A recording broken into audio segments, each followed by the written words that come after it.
ओम शांति। आज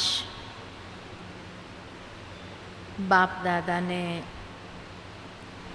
सवेरे मुरली में हम सभी को एक प्रश्न पूछा, जिसमें हम अपने आप को देख सके कि हम कौन हैं। हम फेरी पहनने वाले परवाने हैं या संपूर्ण स्वाहा होने वाले परवाने हैं? कौन है हम? क्योंकि संपूर्ण स्वाहा होने वाले परवाने जो है वही निरंतर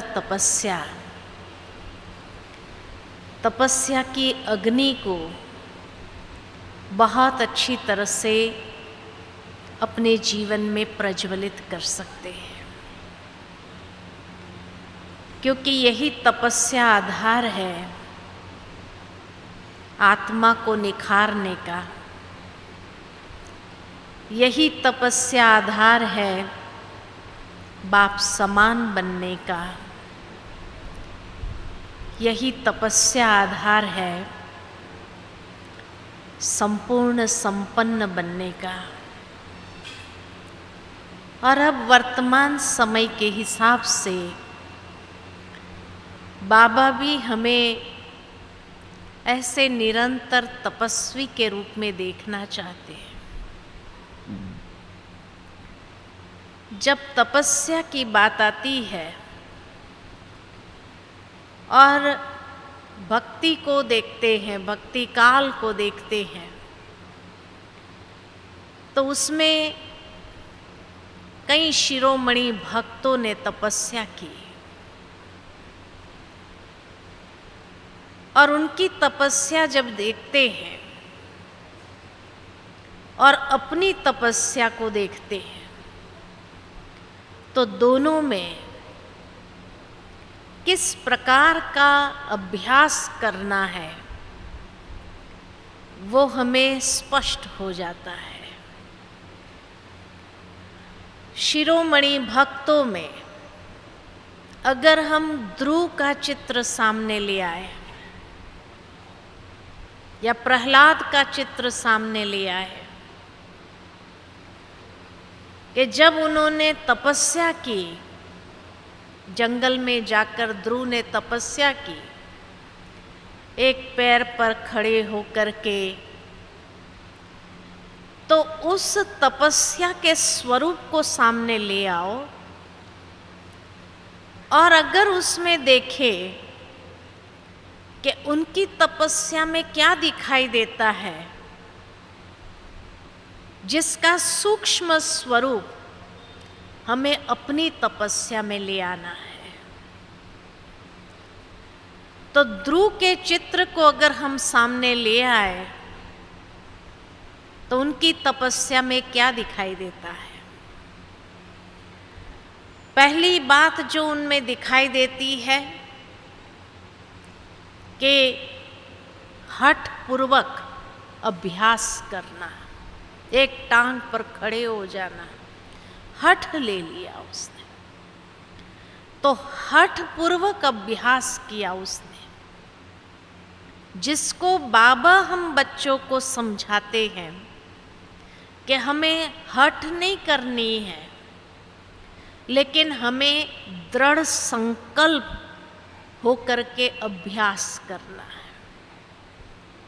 इसीलिए बाबा ने कई मुरलियों में ये बात हमें समझाई कि तपस्या माना कोई भी संकल्प में दृढ़ता पूर्वक अभ्यास करना,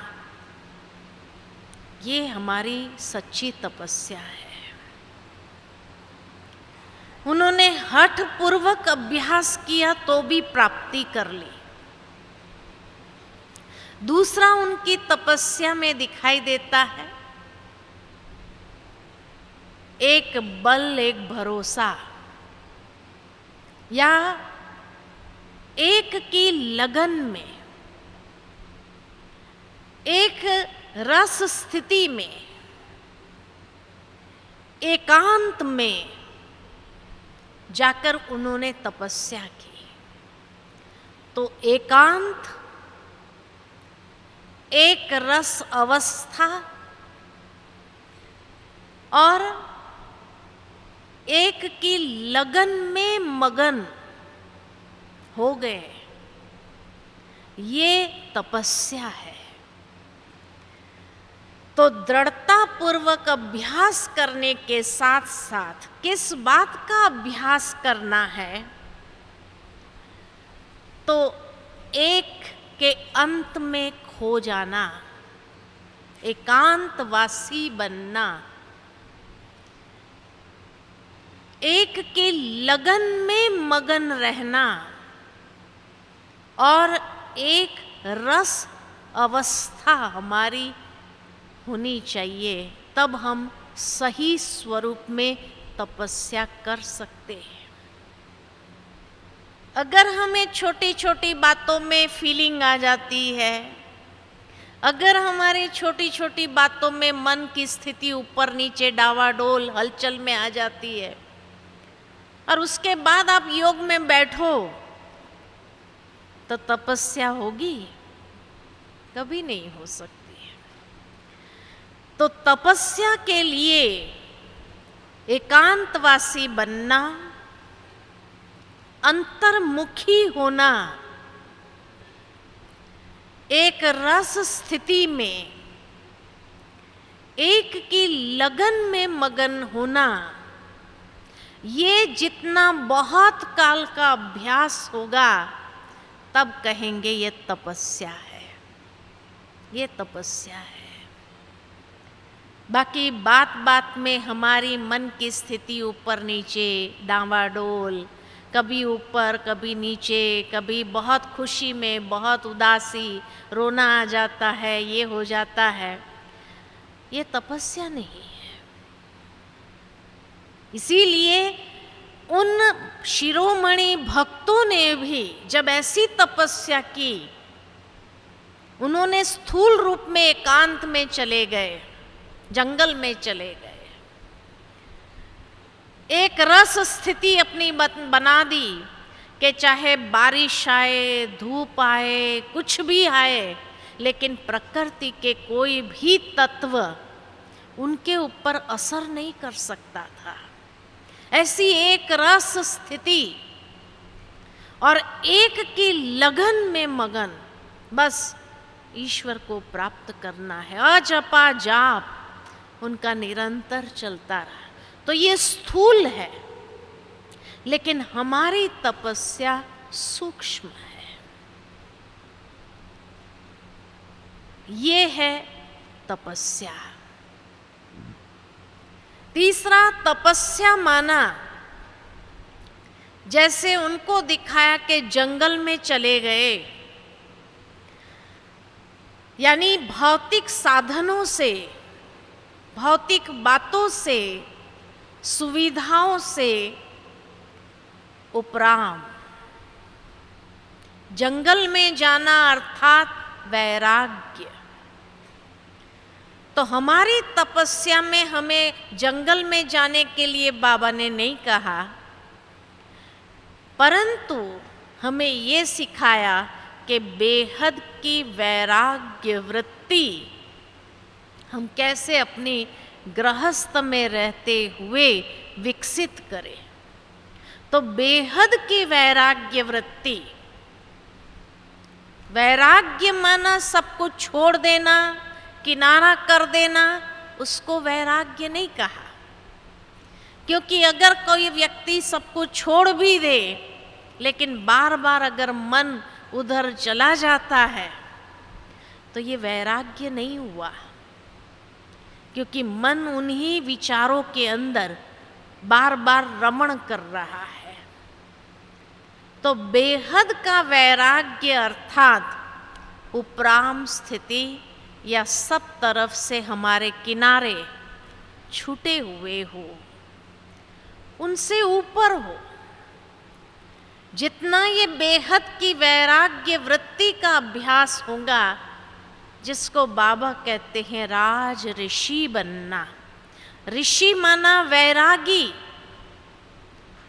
राज माना अपनी इंद्रियों के ऊपर ऐसा राज प्राप्त किया हुआ कि राज ऋषि हो गए। घर में रह रहे हैं, लेकिन घर में रहने के बावजूद भी राज ऋषि बन गए, यानी अनेक प्रकार के राग से दूर हो गए, अनेक प्रकार की आसक्तियों से अपने मन को ऊपर उठा दिया।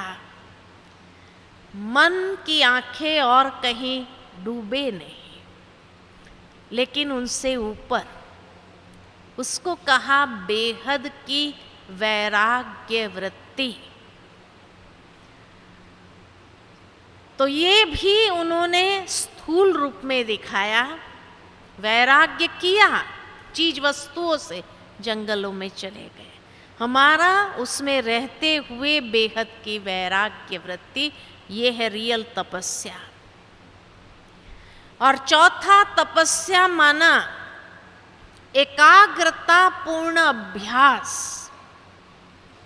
निरंतर, यानी कितना समय, क्या सालों तक दिखाते हैं कि इतना साल या इतना समय, लंबा समय तक उसी अवस्था में एकाग्रचित होकर के खड़े होना, ये उन्होंने दिखाया। परंतु बाबा हम बच्चों को कहते हैं कि हमारी तपस्या अर्थात एकाग्रता पूर्ण अभ्यास करना। जितना एकाग्र होकर के हम अभ्यास में लगे रहते हैं, तभी हम कोई भी बात को प्राप्त कर सकते हैं। उन्होंने दिखाया सिद्धि को प्राप्त कर लेना। जो सोचा उन्होंने, जो संकल्प किया था, उस संकल्प को साकार कर दिया। लेकिन बाबा हम बच्चों को ऐसे राज ऋषि बनाते हैं, ऐसे तपस्वी मूर्त आत्मा बनाते हैं कि जिनकी एकाग्रता के अभ्यास से हम अनेक प्रकार की सूक्ष्म शक्तियों को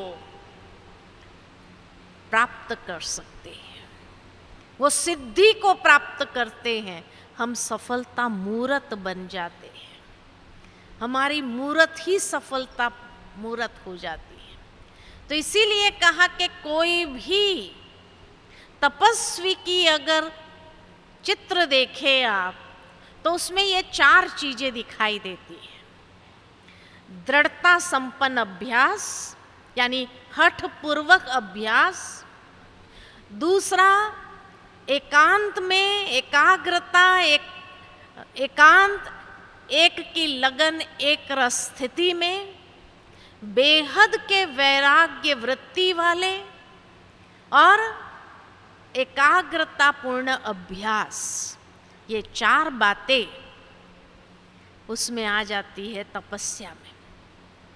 और 5वीं बात है कि जितना समय वो उस तपस्या में है, संपूर्ण पवित्रता, ये उनकी तपस्या का मूल फाउंडेशन है। तो हमारी तपस्या का भी मूल फाउंडेशन अखंड पवित्रता, ये है हमारी तपस्या का फाउंडेशन, संपूर्ण पवित्रता। जब ऐसी 5 बातें हमारे जीवन के अभ्यास में आने लगती है, तब कहा जाता ये तपस्वी जीवन है। अब जब कहते हैं कि एकाग्रतापूर्ण अभ्यास करना, तो कोई भी योगी का चित्र सामने ले आओ, योग में बैठा हुआ योगी का चित्र सामने ले आओ, कितने प्रकार की एकाग्रता दिखाई देती है। एक योगी के चित्र में कितने प्रकार की एकाग्रता नजर आती है। 5 प्रकार की एकाग्रता होनी चाहिए। तभी तपस्या हमारी सिद्ध हो जाती है ना। सबसे पहली एकाग्रता है शारीरिक एकाग्रता। बार बार अगर हिलते डोलते रहेंगे तो क्या होगा, योग लगेगा? हा? जिस भी स्थिति में शारीरिक हिलना कम हो रहा, शारीरिक एकाग्रता बना सकते हैं। ये शारीरिक एकाग्रता ही मन की एकाग्रता या अंदर की एकाग्रता को विकसित करने के लिए मदद रूप हो जाती है। इसीलिए ऐसा आसन हो जिसमें हम अपने शरीर से डिटैच होना स्वाभाविक कर सके, तो शारीरिक एकाग्रता बहुत जरूरी है।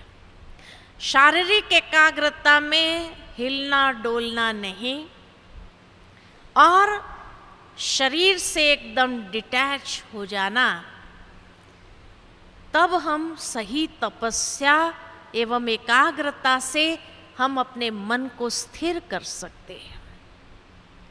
अगर बार बार कोई हिलता डुलता, इसीलिए दादियाँ सुनाती है कि जब बाबा तपस्या में बिठाता था बच्चों को, जिसको वो उस समय निष्ठा कहते थे, तो निष्ठा में जब बैठते थे तो एक और दूसरा व्यक्ति का बॉडी टच नहीं होना चाहिए, नहीं तो वो हिलेगा तो आपका भी योग टूटेगा। आप भी ऐसे ऐसे वो भी कर रहे हैं, आप भी कर रहे हैं, आपके आगे पीछे जो देखने वाले वो भी शुरू हो जाते, फिर तो कितने लोगों का योग डिस्टर्ब हो गया। तो इसीलिए इतनी शारीरिक एकाग्रता, जब बाबा का चित्र देखते हैं, मधुबन में बाबा के कमरे में चले जाओ, बाबा की 93 इयर्स की एज में भी बाबा कैसे बैठते थे, बिना सहारा।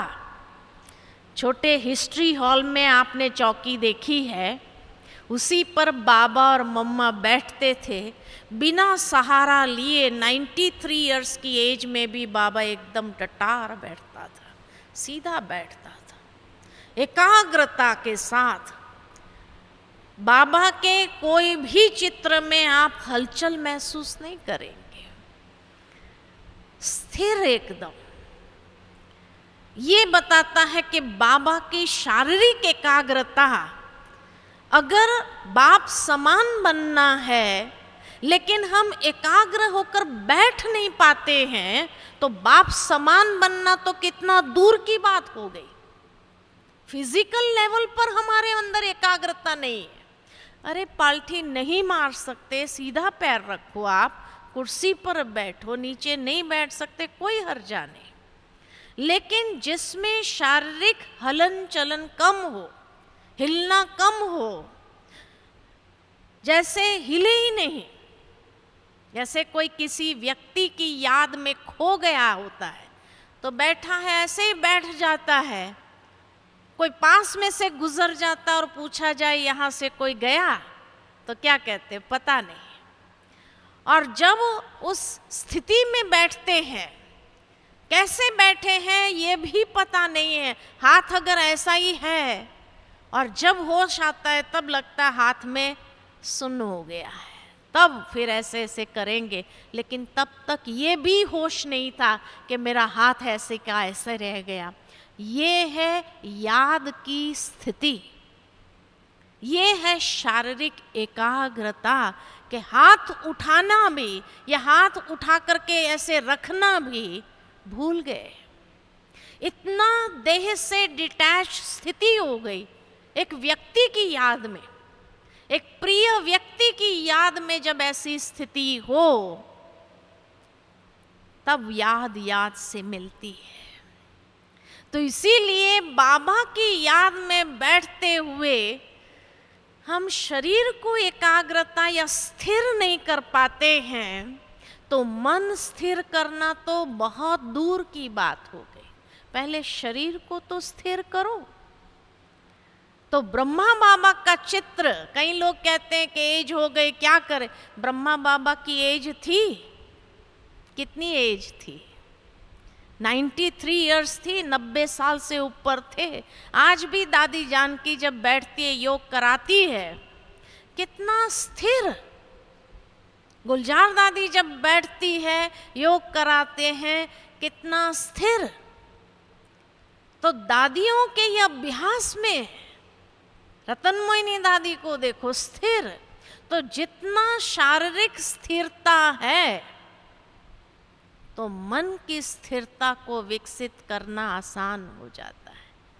लेकिन शारीरिक स्थिरता नहीं है तो मन को स्थिर करना तो बहुत दूर हो जाएगा।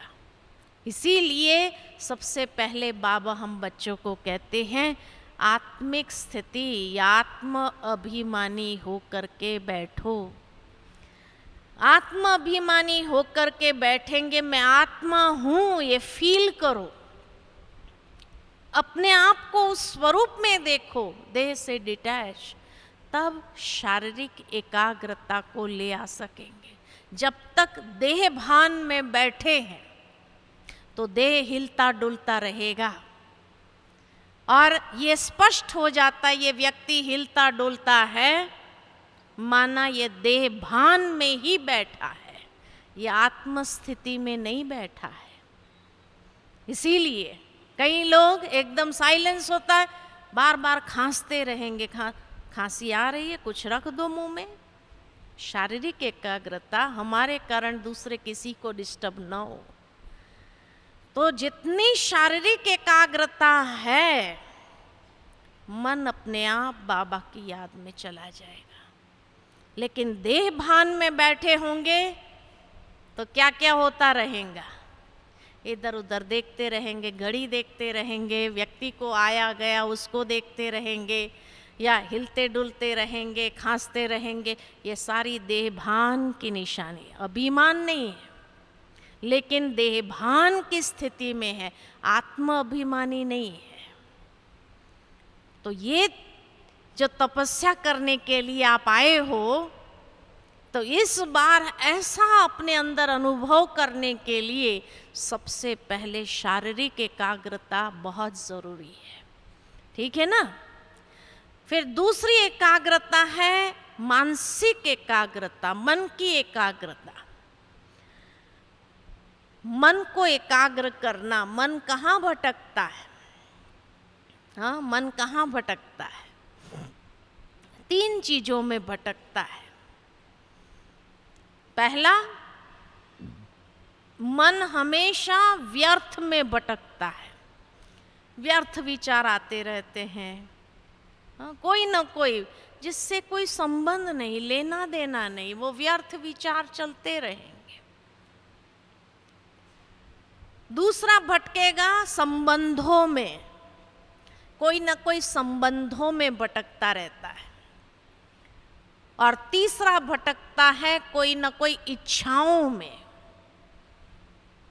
ये 3 बातों में मन का भटकाव होता है, एकाग्रता नहीं बन सकती है।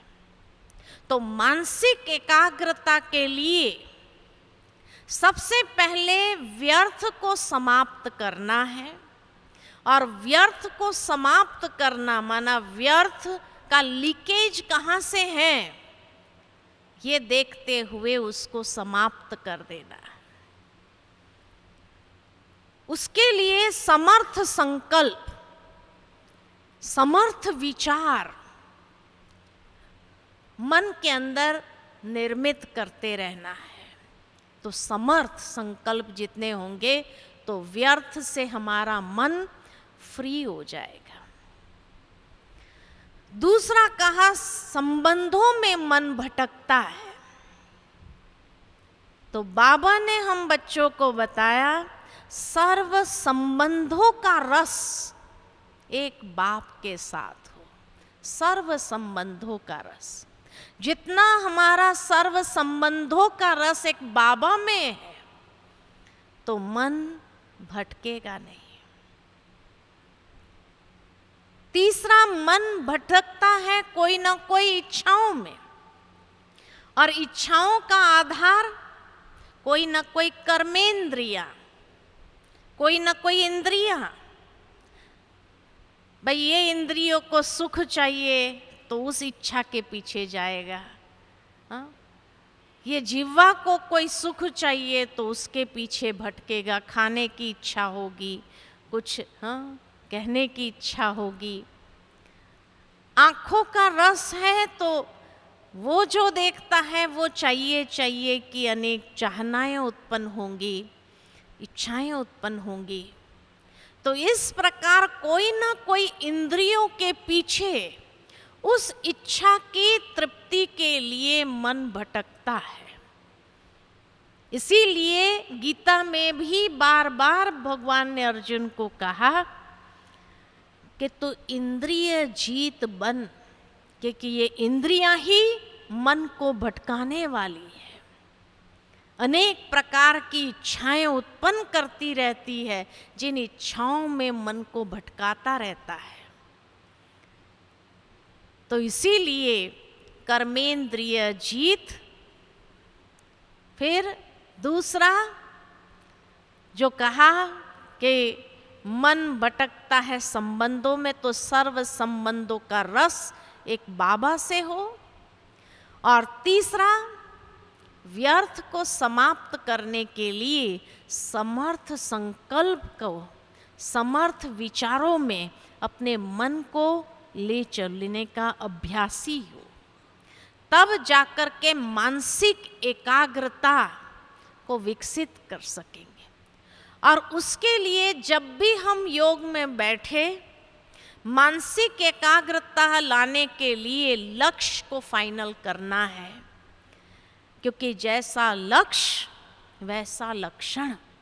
इसीलिए लक्ष्य मन का जब क्लियर है, स्पष्ट है, तो फिर मन भटकेगा नहीं।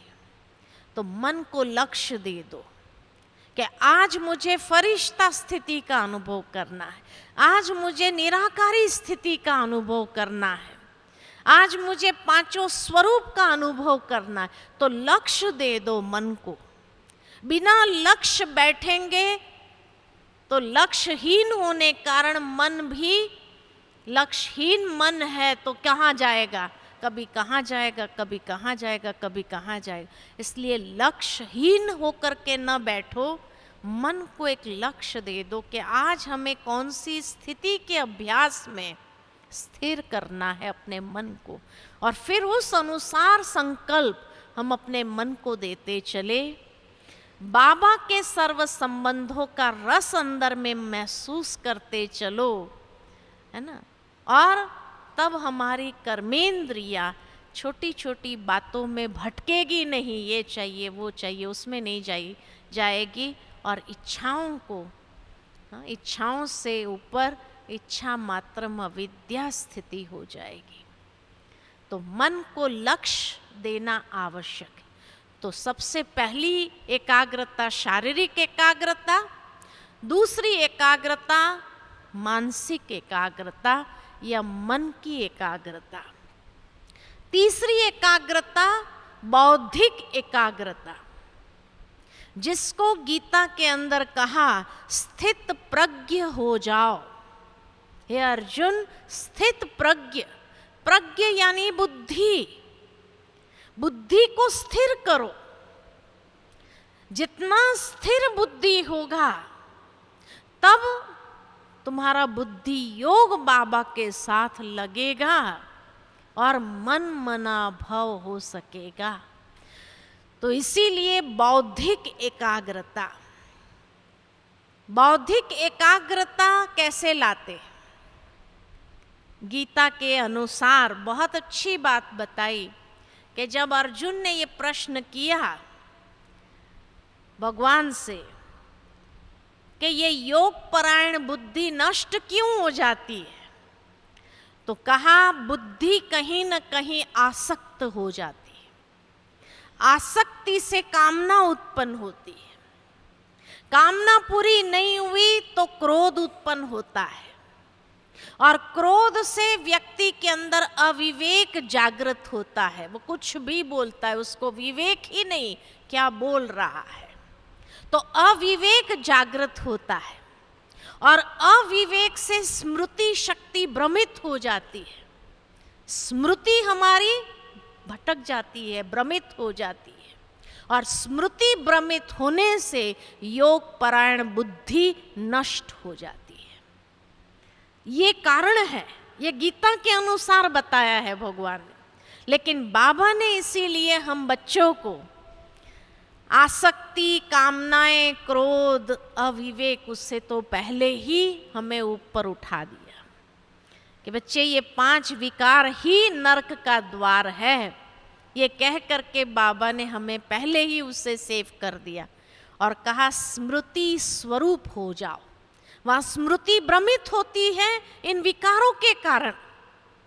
तब बाबा ने हम बच्चों को वहाँ से आरंभ कर दिया कि स्मृति स्वरूप हो जाओ तो योग परायण बुद्धि बनी रहेगी, योग परायण बुद्धि नष्ट नहीं होगी, और बुद्धि योग हमारा बाबा के साथ सहज लगेगा अगर स्मृति स्वरूप होंगे तो। दूसरा, बुद्धि को हमेशा दादी जान की बहुत अच्छी बात सुनाती है कि बुद्धि कैसी होनी चाहिए, योगी की बुद्धि कैसी होनी चाहिए। तो क्लीन और क्लियर, क्लीन, एकदम क्लीन, स्वच्छ हो बुद्धि हमारी, और दूसरा क्लियर हो, स्पष्ट हो। तो जितनी स्वच्छ और स्पष्ट बुद्धि होगी उतना हमारा बुद्धि योग आसानी से लगेगा। अगर बुद्धि के अंदर कंफ्यूजन, दुविधा होगी, ये करे, ऐसा करे, वैसा करे, उसने कहा ऐसा करे, ऐसा करना चाहिए, वैसा ये जब तक रहेगा तो बुद्धि स्पष्ट और स्वच्छ नहीं है, तो बुद्धि योग नहीं लग सकता है हमारा।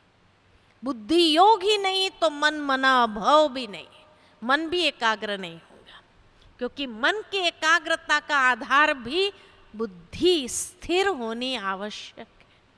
जितनी बुद्धि स्थिर उतना ही सक्षम हो जाती है बाबा के साथ जुड़ने के लिए। दूसरा, बुद्धि जितना कंस्ट्रक्टिव होगी, क्रिएटिव होगी, तो बुद्धि बाबा में लगेगी, बुद्धि की एकाग्रता होगी। जितनी बुद्धि डिस्ट्रक्टिव होगी, डिस्ट्रक्टिव माना विध्वंस करने वाली बुद्धि होगी, विनाशात्मक बुद्धि होगी, तो कभी बुद्धि योग नहीं लगेगा। इसलिए कंस्ट्रक्टिव बुद्धि, यानी कुछ सिंपल भाषा में अगर मैं कहूँ तो कंस्ट्रक्टिव बुद्धि कहना मतलब सुई धागे का काम करना, जोड़ने का काम करना। और डिस्ट्रक्टिव बुद्धि, विध्वंस वाली बुद्धि अर्थात कैंची का काम करना। अब ये देखो अपने आप में कि मेरी बुद्धि कैंची का काम करने वाली है या सुई धागा का काम करने वाली बुद्धि है, कौन सी बुद्धि है? क्योंकि कैंची वाली बुद्धि होगी उसका योग लगेगा, इधर की बात उधर, उधर की बात उधर, इधर की बात उधर, कैंची का काम करती रहती है, सारा दिन कैंची का काम करेगी, उसके बाद वो योग लगाने बैठे, लगेगा उसका योग? तो इसीलिए ये देखो कि मेरी बुद्धि सुई धागे वाली है या कैंची वाली है, कौन सी बुद्धि है मेरी? अगर कैंची वाली है तो आज ही उसको परिवर्तन करो, सुई धागे वाली बना दो, या इस भट्ठी में ये दृढ़ संकल्प लो कि मुझे सुई धागे वाली बुद्धि अपनी बनाकर यहाँ से जाना है। अनेकों का संबंध जोड़ना है, आपस में भी और बाबा के साथ भी। इसके जैसा पुण्य दुनिया में भी कोई नहीं माना गया है। ये बहुत बड़ा पुण्य है जहाँ अनेकों की दुआएं मिलती है और आशीर्वाद अपने आप मिल जाते हैं। तो इसीलिए कौन सी बुद्धि है ये देखो, क्योंकि बुद्धि योग लगाने के लिए सुई धागे वाली बुद्धि आवश्यक है। ठीक है ना? ये भाषा समझ में आई? अंग्रेजी तो समझ में नहीं आता कई माताओं को, लेकिन सुई धागा और कैंची तो समझ में आ गई ना। कि कौन सी बुद्धि की बात कर रहे हैं। तो इसीलिए अपने आप को देखो कि कौन सी बुद्धि मेरी है, सुई धागे वाली या कैंची वाली। और सुई धागे वाली मुझे बनानी है, ठीक है। तभी बुद्धि योग नेचुरल लगेगा, क्योंकि अनेकों की दुआएं मिलती जाएगी, बाबा की भी दुआएं मिलेगी। और जब बाबा की दुआएं मिलेगी तो आपका योग बाबा से लगा हुआ होगा। तीसरा, निश्चयात्मक बुद्धि। तो पहली क्लीन क्लियर, दूसरा कैंची वाली नहीं सुई धागे वाली बुद्धि चाहिए, तीसरा निश्चयात्मक बुद्धि। और निश्चयात्मक बुद्धि बनाने के लिए बिंदी लगाना आवश्यक है। कोई भी बात हुई, बाबा ने हमें 3 बिंदी दे दिया, 3 बिंदी लगा दो, निश्चय बुद्धि बनो, जो होगा अच्छा ही होगा। जो हुआ वो भी अच्छा, जो हो रहा है वो भी अच्छा, और जो होने वाला है वो बहुत अच्छा। ये है निश्चयात्मक बुद्धि, कि उसके बाद कोई भी अपने मन मत का या पर मत का संकल्प नहीं चलता है। 3 बिंदी लगाओ, आगे बढ़ो, तो हमारा योग लगेगा। आप सोचो कि जब आप बिंदी नहीं लगा पाते हैं, योग लगता है? कभी नहीं लगेगा। इसलिए बाबा कहते 3 बिंदी लगाकर निश्चयात्मक बुद्धि बन जाओ, तो बुद्धि योग जुड़ा रहेगा।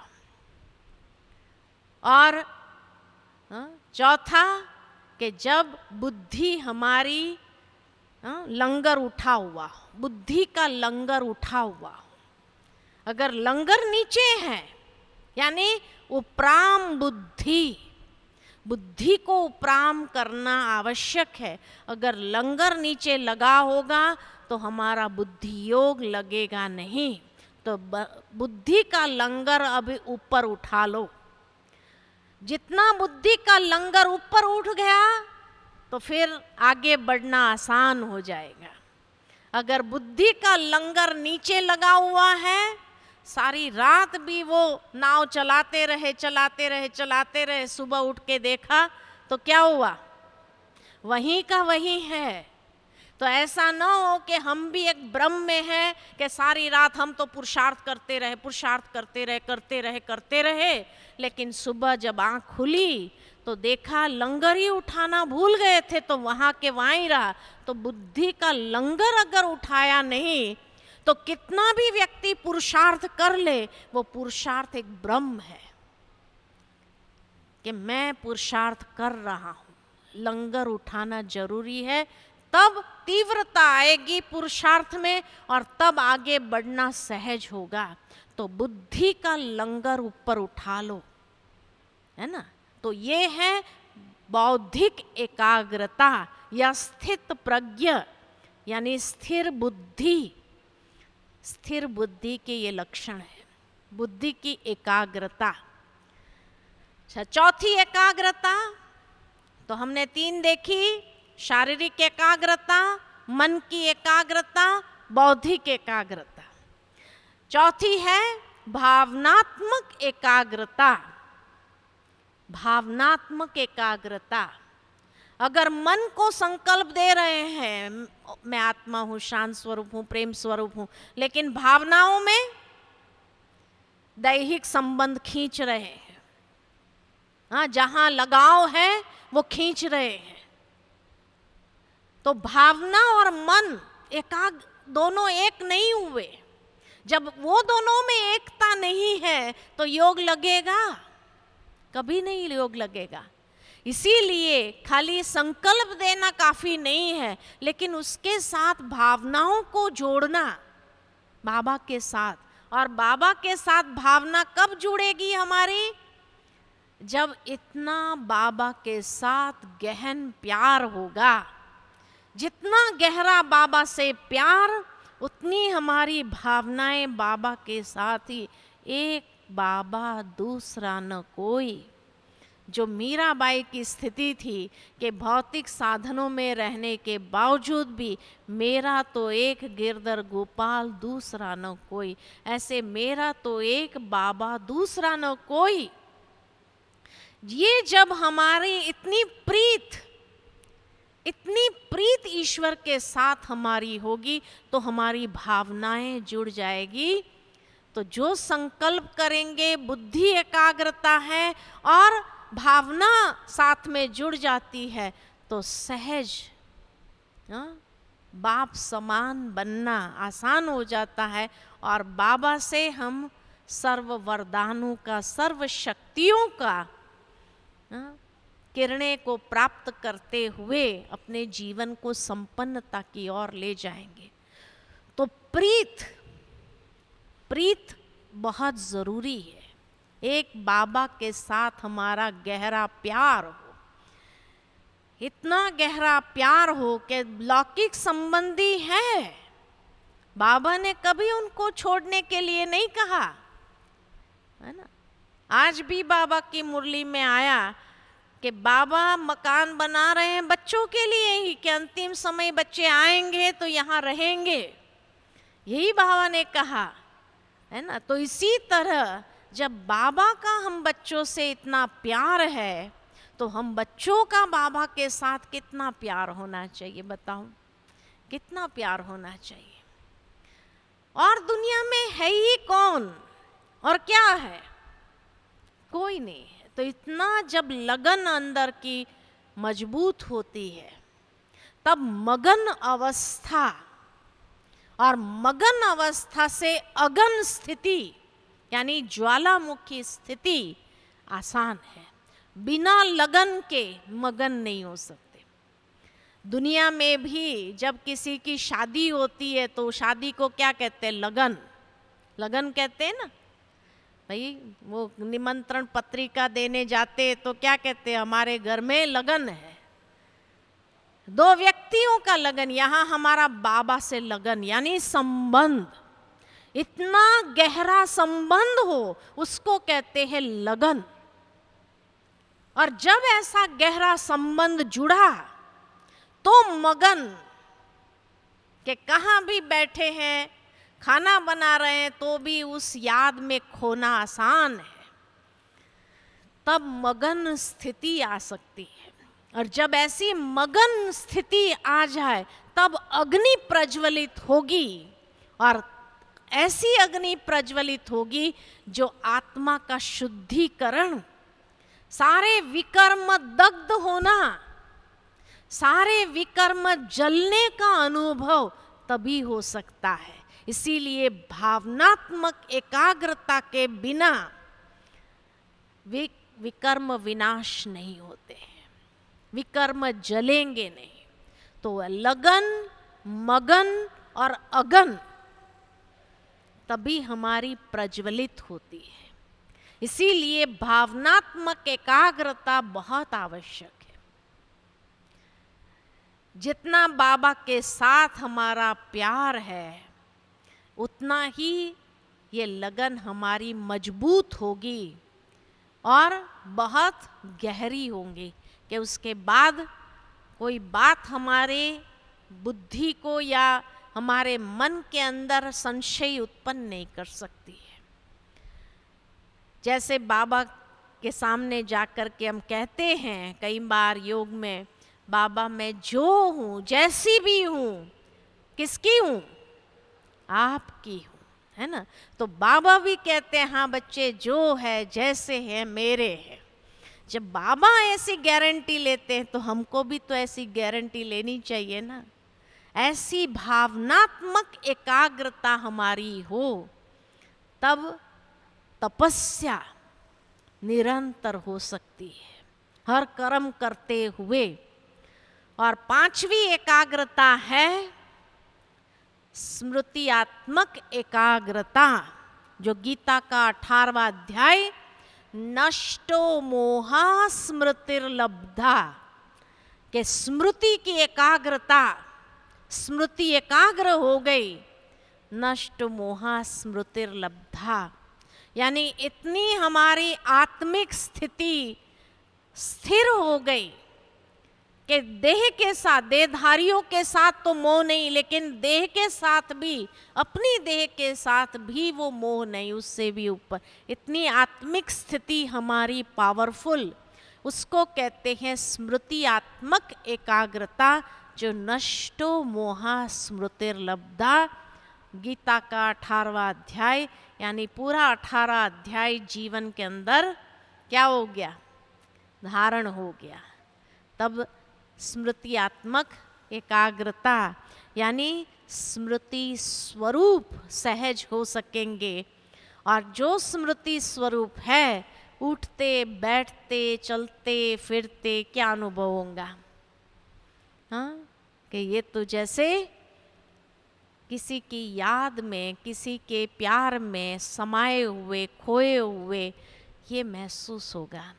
और तब जाकर के हमारे स्वरूप के द्वारा अनेकों को साक्षात्कार होगा।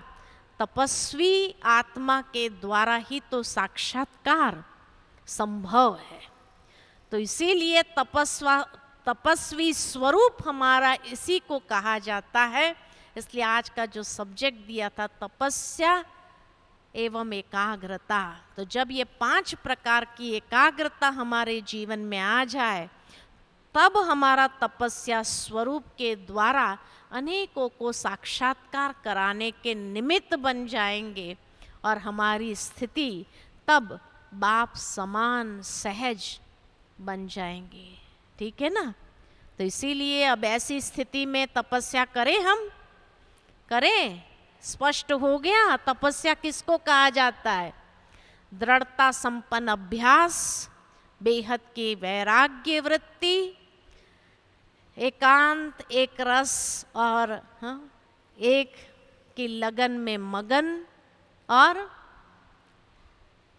एकाग्रता संपन्न अभ्यास, ये है निरंतर तपस्या का आधार। ठीक है। तो अभी ऐसी तपस्या करें हम सभी, चले। ठीक है। तो सबसे पहली शारीरिक एकाग्रता को ले आए। जिसको भी जिस स्वरूप में बैठना हो, अभी से अपने शरीर को उस अनुसार टिका दे। आधा घंटा बिल्कुल हलचल नहीं। जो दादी जब आए तो दादी को ये वाइब्रेशन आकर्षण करे एकदम। दादी भी समय से पहले आ जाए हम सभी के बीच में, ऐसी हमारी शुभ भावना। तो ऐसा पावरफुल योग हो। कमेंट्री हम देते जाएंगे, लेकिन शारीरिक एकाग्रता, मन की एकाग्रता, बुद्धि स्थिर, भावनात्मक एकाग्रता और स्मृति स्वरूप हो जाना। ठीक है। अच्छा,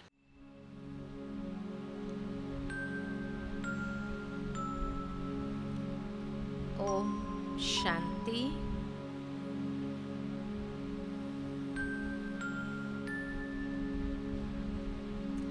बाह्य सभी बातों से हम अपने तन की इंद्रियों को समेट ले।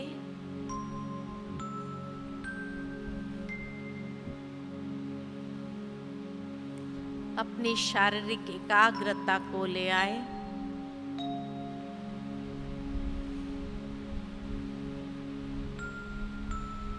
और स्वयं को आत्मभाव में स्थित कर देते हैं।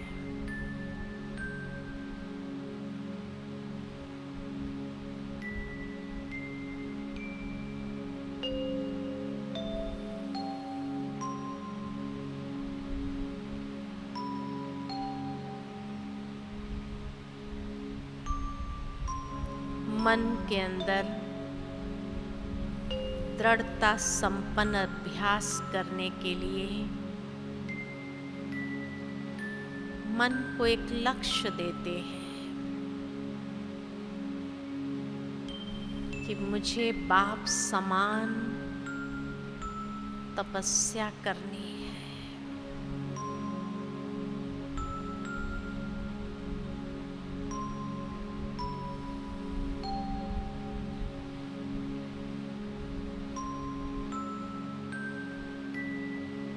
और उसके लिए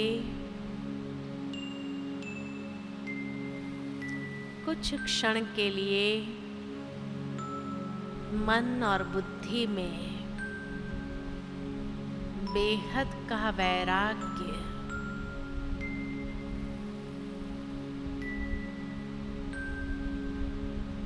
मैं राज ऋषि हूँ,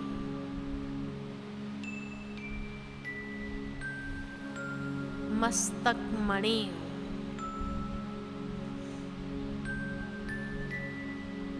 अंतर चक्षु से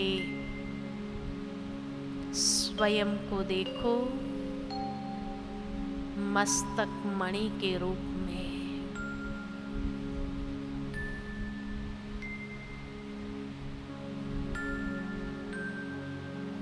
मन और बुद्धि के सब तरफ से किनारे छूटे हुए हैं।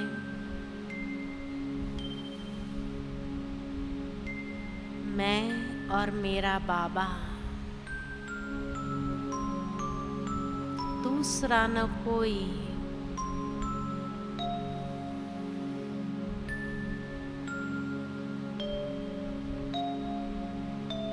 मन को ले चलते हैं एकांत में, एक के अंत में, पंचतत्व की दुनिया से दूर, सूर्य चंद्र तारा गण से भी पार।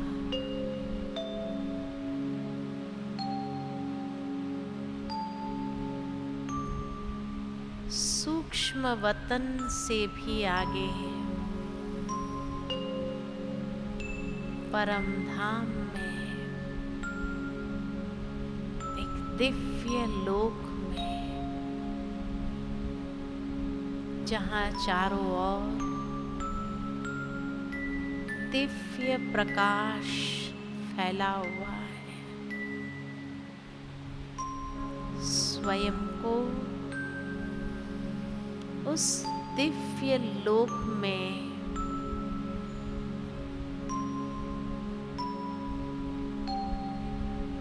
देख रही हूँ।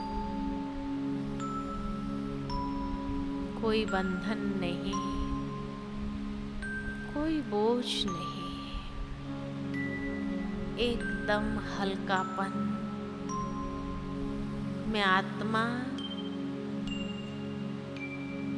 एकदम हल्की रुई के समान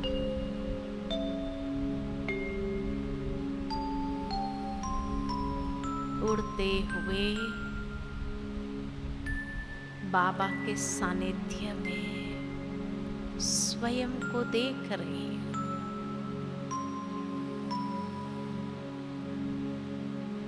मैं और मेरा बाबा, दूसरा न कोई।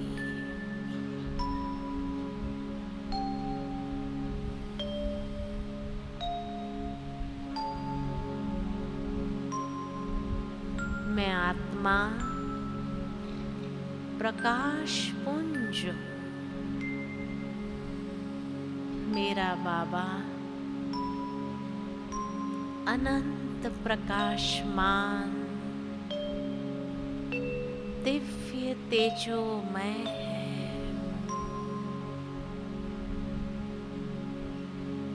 कितना दिव्य स्वरूप है।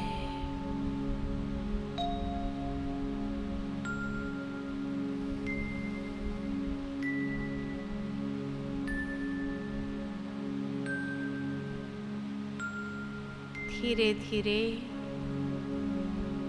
मन को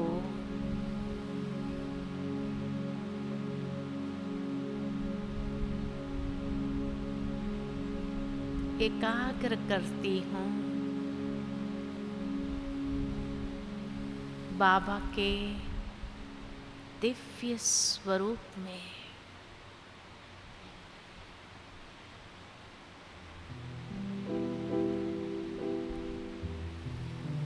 और श्रेष्ठ संकल्प मन में निर्माण करती हूँ।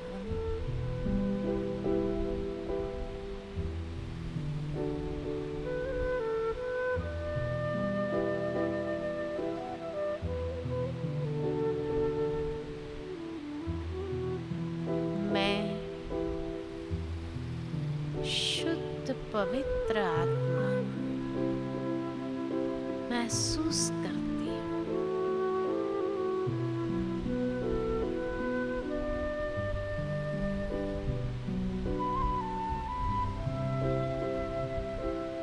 मेरी बुद्धि स्वच्छ होती जा रही है।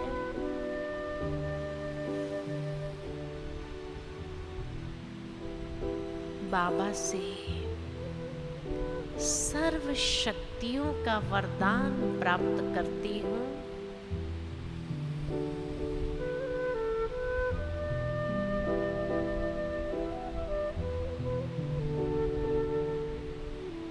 सर्व शक्तियों की किरणों को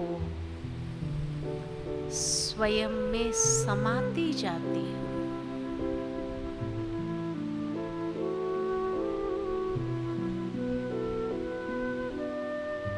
धीरे धीरे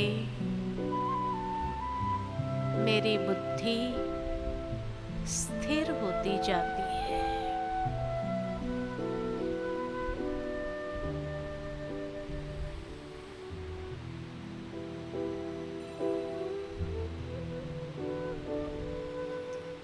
बाबा के साथ मेरे सर्व संबंध है।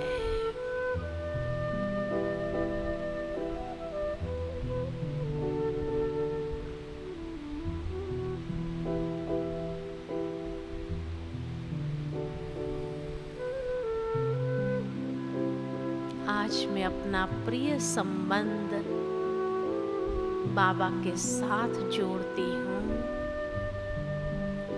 वही मेरा सच्चा प्रियतम है।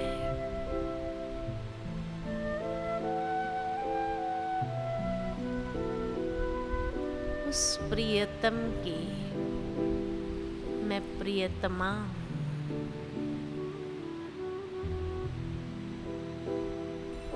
बाबा के असीम प्यार में मैं समाती जा रही हूँ।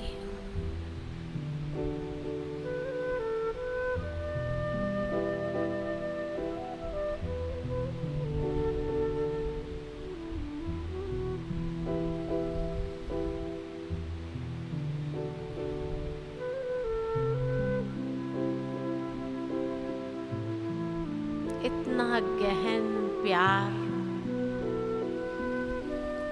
बाबा का मुझ आत्मा से, मुझ प्रियतमा से मेरा भी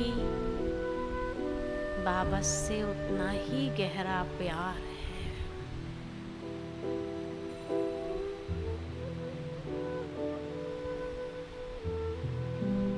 मैं बाबा की, बाबा मेरा।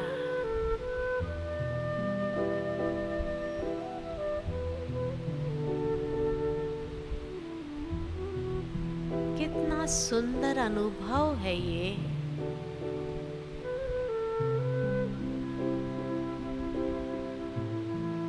बाबा के प्यार की वर्षा मैं स्वयं पर अनुभव कर रही हूँ।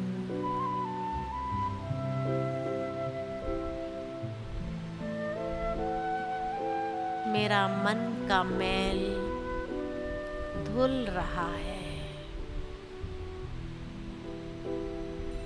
मेरी बुद्धि की मलिनता स्वच्छ होती जा रही है, समाप्त होती जा रही है और मेरी बुद्धि स्वच्छ और पवित्र होती जा रही है।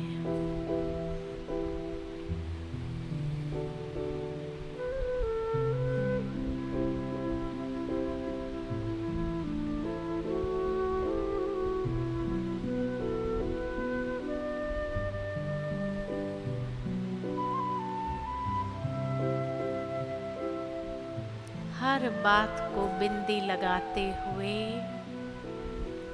मैं निश्चयात्मक बुद्धि होकर एक बाबा की याद में समा जाती हूँ, खो जाती हूँ।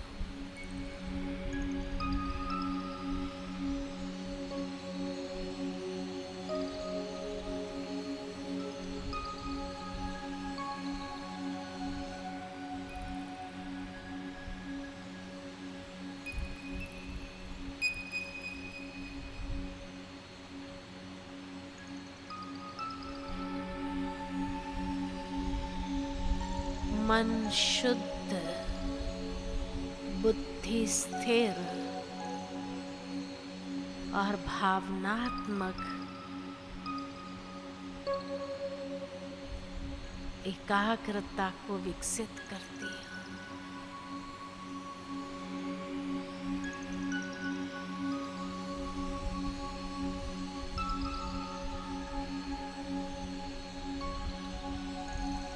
लंगर उठ चुका है।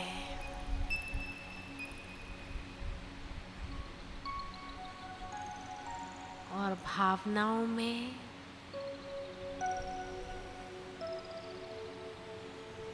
श्रेष्ठता समा गई।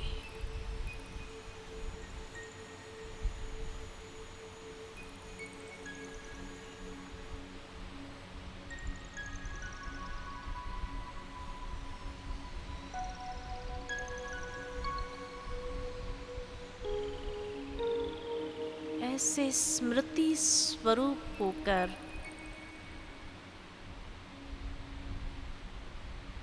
नष्टो मोहा स्मृति स्वरूप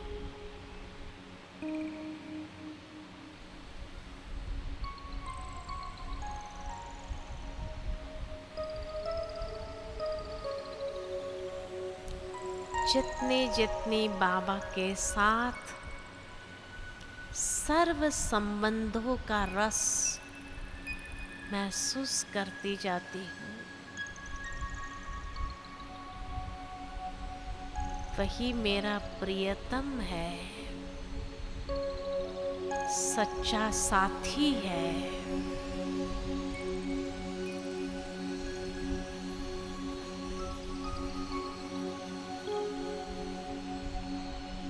तो सर्व संबंधों का सुख एक बाबा से है। ऐसा सुख जो अति इंद्रिय सुख है।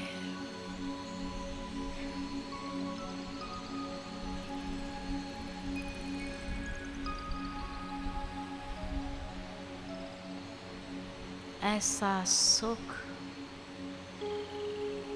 जो पारलौकिक सुख है।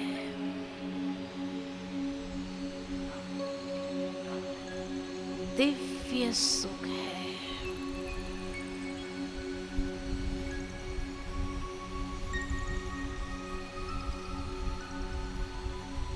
और धीरे धीरे हमारी लगन एक बाप के साथ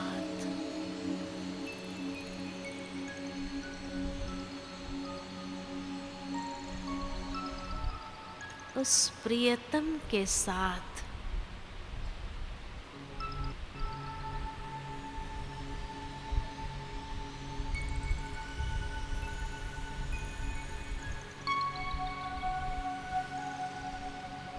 धीरे धीरे उस लगन में मगन होती जा रही है।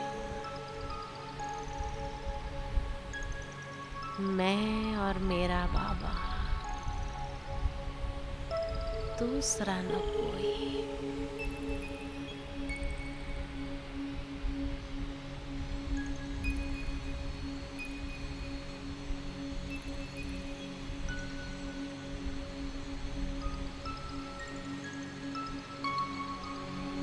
इसी मगन अवस्था से अग्नि को प्रज्वलित करते हैं।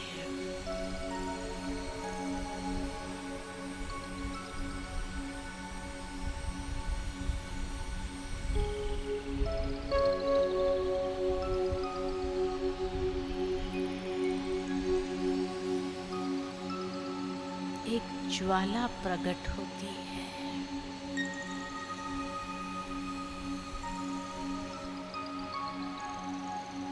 जिस ज्वाला में मुझ आत्मा में दिव्य अलौकिक निखार आता जा रहा है।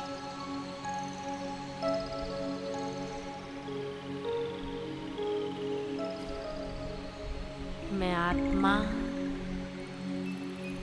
बेदाग मस्तक मणि हीरे के समान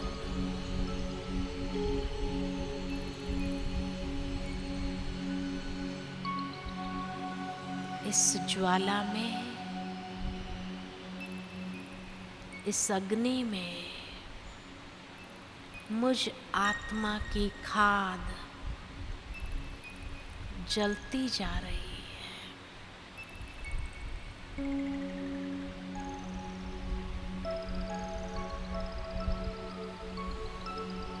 और मैं आत्मा शुद्ध सोना होती जा रही है।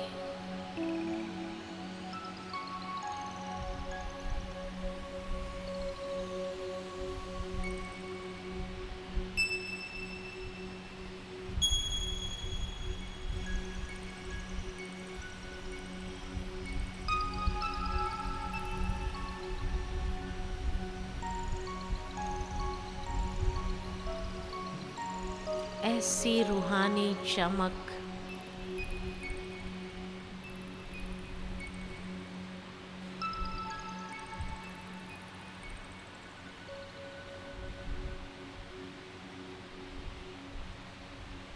मैं आत्मा संपूर्ण पवित्र होती जा रही है।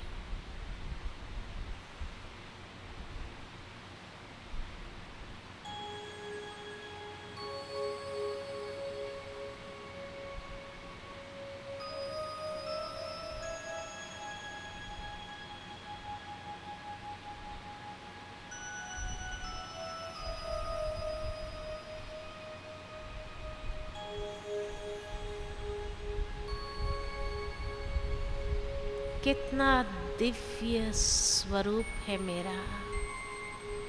चारों ओर दिव्य प्रभा मंडल फैला हुआ है।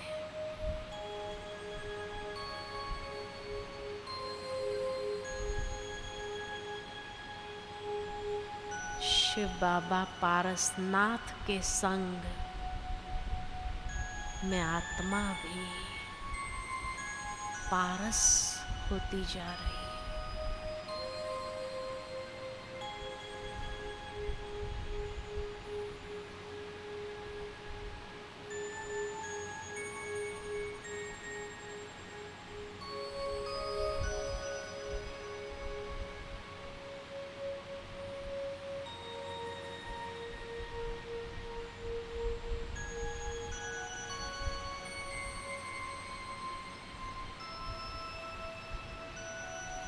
बाबा से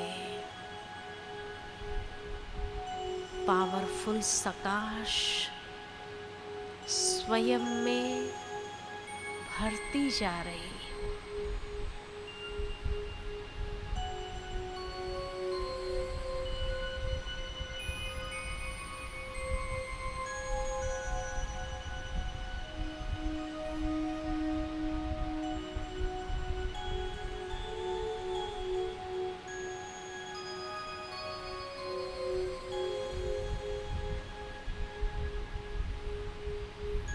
इस बाप समान स्थिति में मैं शुभ भावनाओं का पुंज हूँ। हर आत्मा के प्रति मेरी निरंतर शुभ भावना, शुभ कामना प्रवाहित होती है।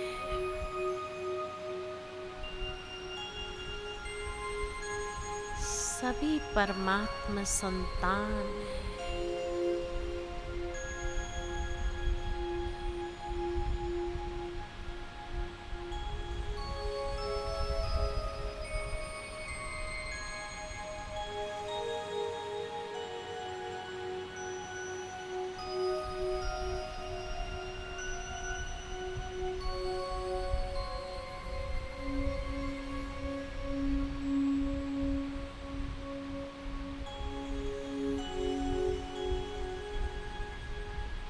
धीरे धीरे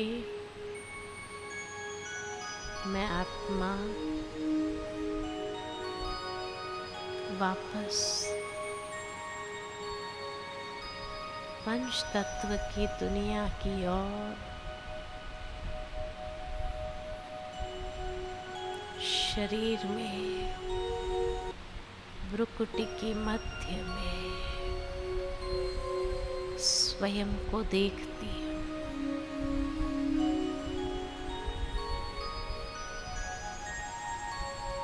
और इस संसार में सर्व आत्माओं के प्रति